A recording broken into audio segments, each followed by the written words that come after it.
Aujourd'hui, pour ce qui concerne le génocide rwandais, il y a eu une commission d'historiens qui a été chargée par le président Macron d'évaluer la responsabilité de la France dans ce génocide-là. Et ça a été fait et on a vu à quel point la France est impliquée dans le génocide rwandais. Donc, comment le Rwanda a-t-il réussi cela?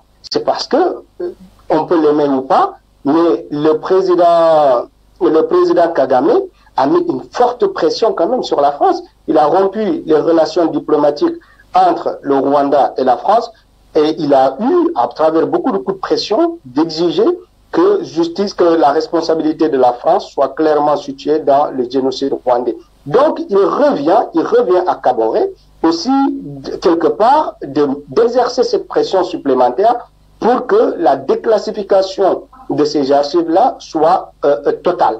Donc il faut non seulement qu'il mette la pression, mais il faut que, si nécessaire, qu'il aille jusqu'à rompre les relations diplomatiques pour montrer que le Burkina sera intransigeant par rapport à cette affaire d'assassinat du président Thomas Sankara. C'est impératif, il faut qu'on le fasse.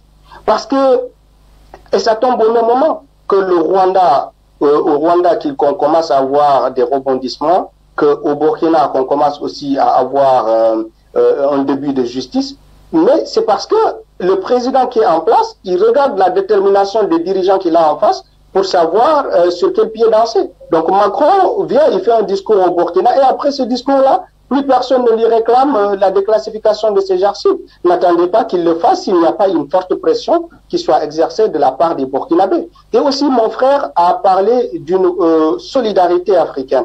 La solidarité africaine, c'est une nécessité quand on veut se débarrasser de l'impérialisme et du colonialisme. Nos pères panafricains voyaient le panafricanisme à travers cet aspect-là, l'aspect à travers la solidarité des peuples, à travers l'union des forces contre les ennemis clairement identifiés.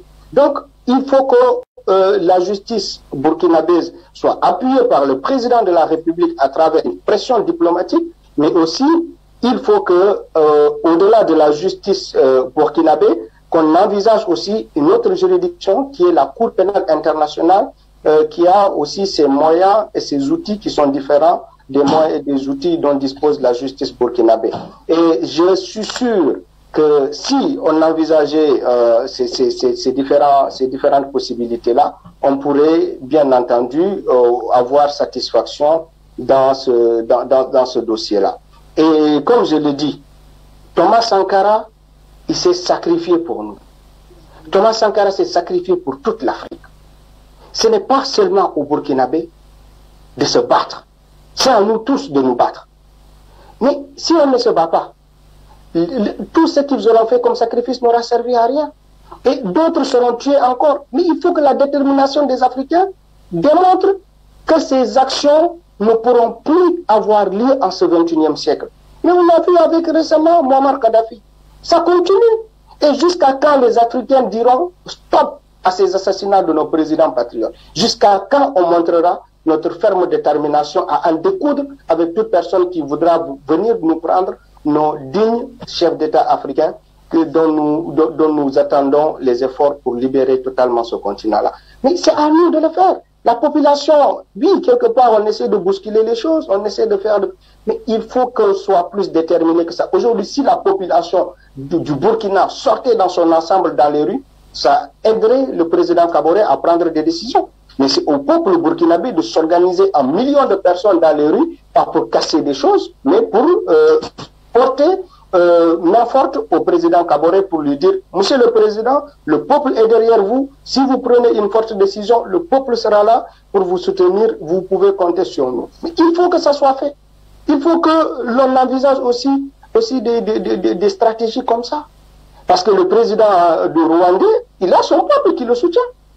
Et il dit que oui, il va avoir peur parce que c'est la France. Mais attendez, Kagame quand même nous a donné les gages de sa dignité par rapport à tous les crimes qui citent la France. Donc, il faut que l'on essaie quelque part. Les présidents ne sont pas parfaits, mais quand l'on voit un exemple qui peut nous satisfaire quelque part, il ne faudrait pas manquer de le copier parce que nous cherchons tous des stratégies qui marchent et on ne sait pas quelle est la meilleure des stratégies tant que le résultat ne viendra pas nous le confirmer. Donc, continuons, avançons et ne lâchons rien. On y arrivera. Nous sommes tous ensemble, burkinabé. Moi, je suis sénégalais, je ne suis pas burkinabé. Mais aujourd'hui, l'assassinat de Thomas Sankara me touche plus que j'en suis sûr, beaucoup de burkinabés inconscients. Donc, je me réclame de cet héritage-là, malgré que je ne sois pas burkinabé, je suis sénégalais. Mais nous ne voyons même pas ces frontières-là entre nous. Parce que dans cette lutte panafricaine-là, l'objectif, c'est d'abolir ces frontières-là. Donc, il ne faut pas que nous restions dans ce cloisonnement-là à nous dire « Ah oui, c'est les burkinabés qui se battent pour que justice soit faite par rapport à l'assassinat de Thomas Sankara. Moi, Sénégalais, ça ne me concerne pas. Ou moi, Ivoirien, ça ne me concerne pas. » Et que la Côte d'Ivoire aussi accepte d'héberger ce criminel-là qui est Blaise Compaoré, qui est en train de souiller le sol ivoirien. C'est la population de la Côte d'Ivoire même qui devait se lever et dire que Blaise Compaoré ne sera pas hébergé après avoir assassiné Thomas Sankara sur le sol ivoirien. Mais qu'est-ce que la population ivoirienne a fait? Elle a observé, elle a gardé sa neutralité par rapport à cette affaire et Alassane Ouattara s'est cru en droit de lui donner cette nationalité pour le protéger. Mais non, les populations ont leur mot à dire. On ne doit pas subir la politique de la France-Afrique de façon éternelle. Il faut que les peuples se lèvent. Il faut que les peuples soient solidaires. Même si on a des présidents qui sont des pantins à la tête de nos pays, mais la solidarité des peuples peut faire que ces présidents-là fléchissent. Allez. Merci à vous, Lansana Fofana. On ira et on le fera d'ailleurs.